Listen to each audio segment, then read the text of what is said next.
Ang kasalukuyang geopolitical landscape sa pagitan ng China at Estados Unidos ay mas tumindi pa, lalo na kahapon, na nagbitiw ang China ng hindi magandang salita na humahamon sa katayuan ng Amerika. Ang mga pahayag na ito mula sa mga opisyal ng China ay nagpapahiwatig ng mas mataas na kahandaang militar, kung saan ang People's Liberation Army ay naghanda para sa anumang potensyal na tunggalian sa Estados Unidos. Ang kahandaang ito ay binibigyang diin ang patuloy na mga pagsasanay militar at estratehikong postura na sumasalamin sa paninindigan ng China hinggil sa mga pag-aangkin ng teritoryo nito, lalo na tungkol sa Taiwan. Binigyang diin ni Chinese Defense Minister Dong Jun sa pagbubukas ng 11th Beijing Xiangshan Forum na ang militar ng China ay determinadong handa na ipagtanggol ang kanilang pambansang interes. Nanawagan siya para sa pinahusay na kooperasyong militar sa pagitan ng mga kalyadong bansa upang itaguyod ang kapayapaan at katatagan, habang sabay-sabay na iginiit na ang China ay hindi iiwas sa aksyong militar ng US kung kinakailangan. Ang dalawahang diskarte na ito ng pagtataguyod para sa kapayapaan habang naghahanda para sa tunggalian ay nagpapakita ng mga tensyon na tumatagos sa relasyong Sino-US. Naging mabilis ang mga pagsusumikap sa modernisasyon ng militar ng China na may mga pagsulong sa teknolohiya at mga kakayahan na nangyayari sa bilis na mas mabilis pa kaysa sa militar ng Estados Unidos. Ang PLA ay nakatuon sa pagpapahusay sa pagiging handa sa pagpapatakbo nito, kasama ang mga kamakailang pagsasanay na nagpapakita ng kakayahang kumilos ng mabilis at epektibo. Ang kamakailang ehersisyo ng Joint Sword 2024A ng China ay nagpakita ng makabuluhang pagtaas sa aktibidad ng militar malapit sa Taiwan, na may maraming sasakyang panghimpapawid na tumatawid sa median line sa Taiwan Strait, isang mapanuksong hakbang na nagpapahiwatig ng kahandaan ng China na igiit ang mga claim nito sa islang bansa. Iminungkahi ng gobyerno ng China na kung ipagpapatuloy ng US ang mga pakikialam nito sa mga panloob na gawain ng China, ay makakatanggap ito ng malaking epekto, kabilang ang mga pagbabayad sa pananalapi o mga parusa na nakadirekta sa mga kumpanya at sektor ng US. Ang pahayag na ito ay sumasalamin sa tumataas na kahandaan ng China na gumamit ng pang-ekonomiyang pamimilit bilang isang kasangkapan sa mga internasyonal na relasyon nito, kahit nakikipagbuno ito sa pagbagsak ng ekonomiya. Binigyang diin ng Beijing na dapat maingat na i-navigate ng US ang mga patakaran nito upang maiwasan ang mga maling hakbang na maaaring magpalala pa sa mga tensyon. Ayon sa mga eksperto, ang US ay nasa panganib na sitwasyon na labis na pinaghahandaan ng China ang mga hakbang nito na may malakas na tugon ng militar mula sa ilalim ni Pangulong Xi. Ang sitwasyon ay komplikado sa pamamagitan ng pagnanais ng China na muling hubugin ang pandaigdigang pamamahala at ang mapilit nitong pampublikong diplomasya na naglalayong pagandahin ang internasyonal na imahe nito, habang pinaghahandaan ang malaking tunggalian na posibleng maganap sa pagitan ng China at Estados Unidos. Bukod dito, ang administrasyong Biden ay muling ni-recalibrate ang diskarte nito sa China na binabalanse ang kompetisyon sa pangangailangan para sa pakikipagtulungan sa mga pandaigdigang isyo tulad ng pagbabago ng klima.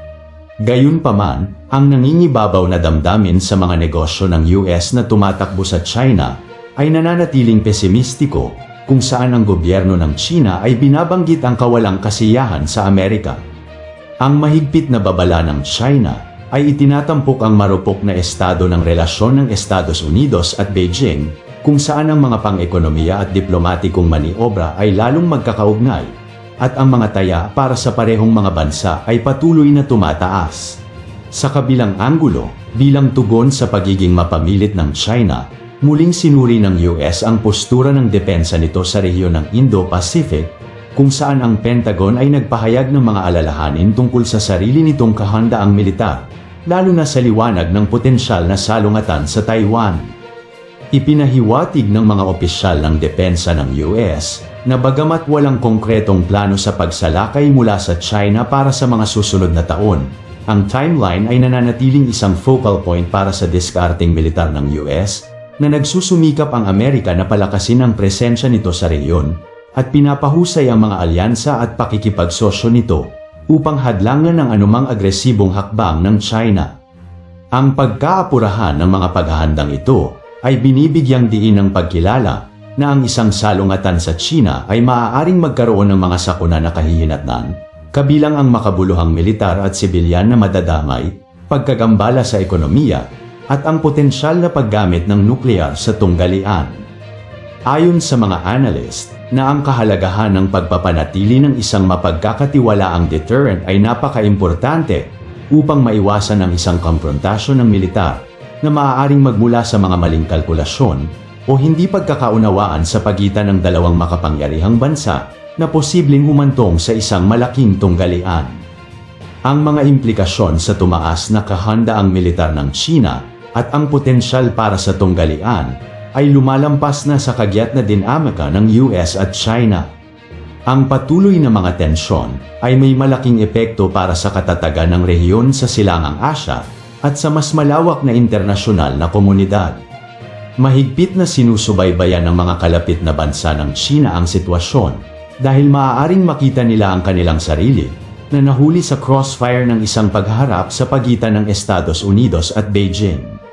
Dagdag pa rito, ang pakikipagtulungang militar ng China sa Russia ay nagtaas ng mga alarma sa mga kaalyado ng US na ang magkasanib na pagsasanay sa militar at estratehikong koordinasyon sa pagitan ng dalawang bansa ay nagpapahiwatig ng lumalaking pakikipagtulungan ng China sa Russia na maaaring hamunin ang mga interes ng US sa buong mundo. Ang pagkakahanay na ito ay may kinalaman sa China dahil sa background ng patuloy na salungatan ng Russia sa Ukraine at ang mga implikasyon nito para sa pandaigdigang seguridad ay napakalaki. Ang tumitinding tensyon sa pagitan ng China at Estados Unidos ay nakakuha ng atensyon sa internasyonal na komunidad, habang ang parehong mga bansa ay nag-navigate sa isang komplikadong geopolitical landscape na minarkahan ng postura ng militar, kompetisyon sa ekonomiya, at mga estratehikong alyansa.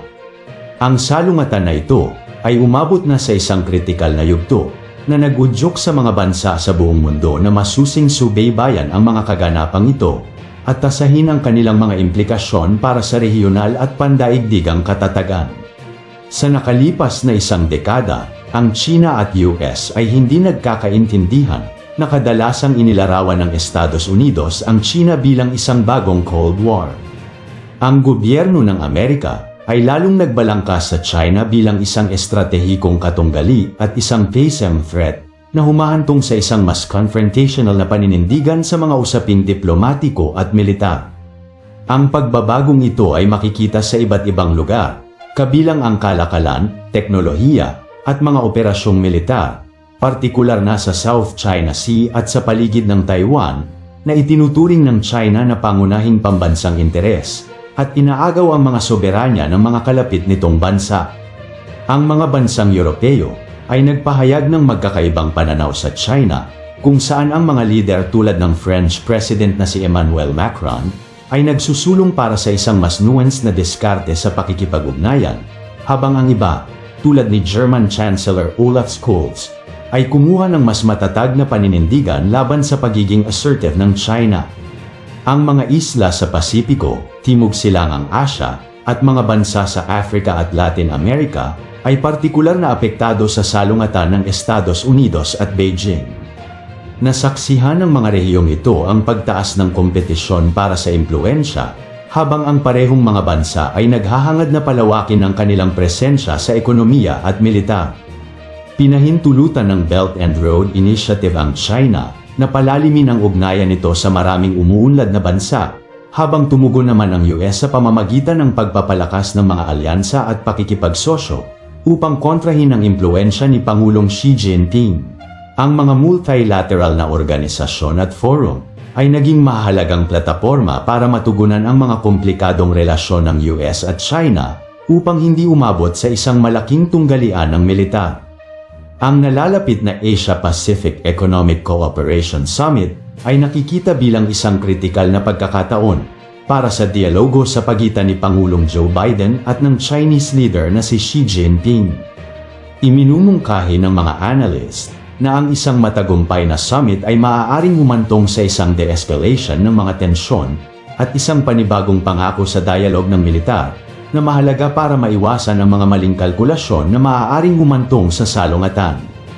Habang pinagmamasdan ng mabuti ng internasyonal na komunidad ang sitwasyon, lumalaki ang pagkilala na huhubog sa tunggalian ng US at China, at ang geopolitical landscape sa mga darating na taon ay nagiging madilim.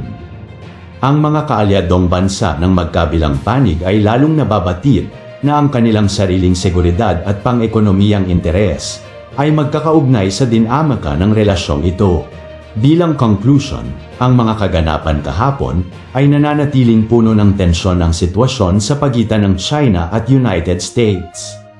Ang kahandaang militar ng China na makisali sa tunggalian, kasama ng mapanindigang retorika nito, ay binibigyang diin ang delikadong kalikasan ng kasalukuyang geopolitical na kapaligiran.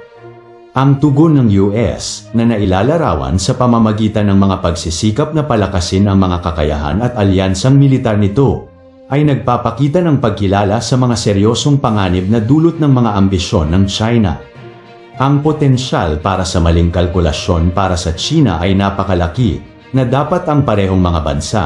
ay mag-navigate sa masalimuot na tanawin na ito ng may pag-iingat dahil ang mga pusta para sa regional at pandaigdigang katatagan ay napakataas. Ang mga tensyon sa pagitan ng China at Estados Unidos ay hindi lamang isang bilateral na issue, kundi isang pandaigdigang alalahanin na nangangailangan ng maingat na pagsusuri ng internasyonal na komunidad. Habang ang parehong mga bansa ay patuloy na iginigiit ang kanilang mga interes, ang potensyal para sa salungatan ay napakalaki, lalo na sa mga sensitibong lugar tulad ng Taiwan. Ang tugon ng ibang mga bansa ay magiging mahalaga sa paghubog sa kinabukasan ng tunggalian na ito, habang sinisikap nilang mapanatili ang katatagan at maiwasang madala sa isang confrontation na maaaring magkaroon ng malaking kahihinatnan para sa pandaigdigang kapayapaan. Ang mundo ay nakatayo sa isang sangang daan na ang mga aksyon na ginawa ng parehong mga superpower sa mga darating na buwan o taon ay malamang na magkaroon ng pangmatagalang epekto sa internasyonal na kaayusan. Hanggang dito na lamang po. Maraming salamat po sa inyong lahat at mabuhay po kayo.